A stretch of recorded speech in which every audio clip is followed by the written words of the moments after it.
जन्माष्टमी 2025 की ढेर सारी शुभकामनाएं। तो दोस्तों इस समय हम पहुंच चुके हैं मनगढ़ भक्ति धाम।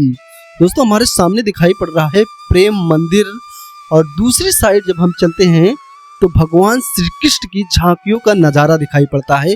तो आज है 13 अगस्त। भाई इस समय हम हैं मनगढ़ में और आपको दिखा रहे हैं कि 16 अगस्त जन्माष्टमी की क्या तैयारियां होने वाली है यहाँ पे और कितना सुंदर नज़ारा है भाई, मजा ही आ जाएगा आपको। हमारे सामने देखें तो भगवान श्री कृष्ण की बाल लीलाओं के झांकियों के रूप में दर्शन करने को मिलते हैं। मनगढ़ का यह खूबसूरत नज़ारा सौभाग्यशाली व्यक्ति ही देख पाता है। तो हम इस ब्लॉग के जरिए आपको पूरा दिखाएंगे भाई कि 16 को यहाँ पर क्या क्या तैयारियां हैं जन्माष्टमी की, हम इस ब्लॉग वीडियो में दिखाने वाले हैं। इससे पहले आप चैनल को सब्सक्राइब कर लें और कमेंट में राधे राधे जरूर लिखें। तो दोस्तों यहाँ पे देखिए कृष्ण भगवान जो है अपने सखाओं के साथ बैठे हुए दिखाई पड़ रहे हैं और इसी तरह के हम आगे बढ़ते हैं तो आपको गैया के साथ साथ लोगों के साथ साथ मनगढ़ का यह खूबसूरत दर्शन करने को मिलेगा। तो मनगढ़ आने वालों के लिए यहाँ का बेस्ट और सबसे सुंदर नज़ारा इस साइड दिखाई पड़ रहा है। देखिए जहाँ पे ग्वाले और ग्वालों के साथ हमारे कृष्ण भगवान की विभिन्न प्रकार की लीलाएं देखने को मिल रही हैं। भाई इस साइड हम थोड़ा सा आगे बढ़ते जाते हैं तो वहाँ का अद्भुत नज़ारा है। भाई देखिए कितना सुंदर और मनमोहक नज़ारा आपको यहाँ पे देखने को मिल रहा है। कृष्ण जी और कृष्ण के अनेक रूपों को दर्शन आप करते हुए चले चलते हैं।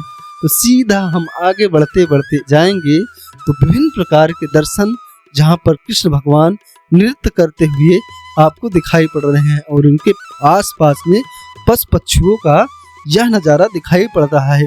कहीं पे श्री कृष्ण जी ग्वालों के साथ, कहीं पे श्री कृष्ण जी नृत्य करते हुए इस तरह का दर्शन दे रहे हैं। तो मनगढ़ का यह खूबसूरत नज़ारा देखने के लिए आपको 16 तारीख मनगढ़ आना पड़ेगा। तो भाई कितना सुंदर और अद्भुत नज़ारा है। हमारा मन जो है ना वो श्री कृष्ण की प्रेम में लगने लगा।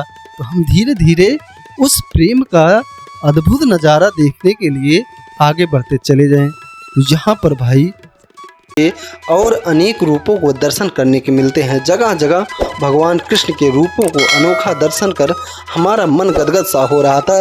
तभी सामने दिखाई पड़ता है कृष्ण का वाह दर्शन, जो देखने के लिए हम इतनी देर से सोच रहे थे भाई, क्योंकि भगवान कृष्ण ने पर्वत को अपनी एक अंगुली पे उठा लिया था।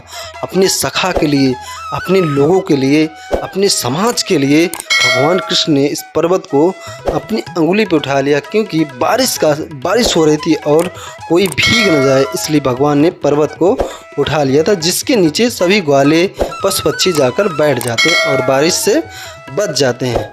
इस सीन को देखकर भाई ना मज़ा ही आ रहा था। तभी दूसरी तरफ दिखाई पड़ते हैं हमारे कृष्ण जी कालिया नाग के ऊपर नृत्य करते हुए।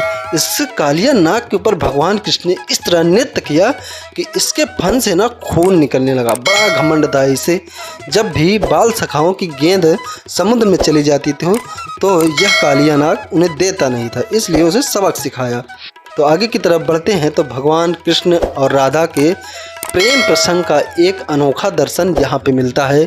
आप देखें कि नृत्य करते कृष्ण और राधा गोपियाँ साथ में दिखाई पड़ती हैं। इस अद्भुत नज़ारे का दर्शन करते हुए हमारा मन प्रेम भक्ति में लगता चला जाता है। तो हम सोचते हैं कि क्यों ना भगवान श्री कृष्ण के इस प्रेम मंदिर में आकर, मनगढ़ भक्ति धाम में आकर हम भगवान श्री कृष्ण के उस मंदिर की ओर बढ़ते हैं। मुख्य मंदिर की ओर अभी हम बढ़ चुके हैं और आगे चलते हैं और भगवान कृष्ण के उन रूपों का दर्शन कराते हैं जिस दर्शन करने के लिए देश विदेश से चलकर लोग मनगढ़ पहुंचते हैं। तो यहाँ की भीड़ देखे भाई, दर्शन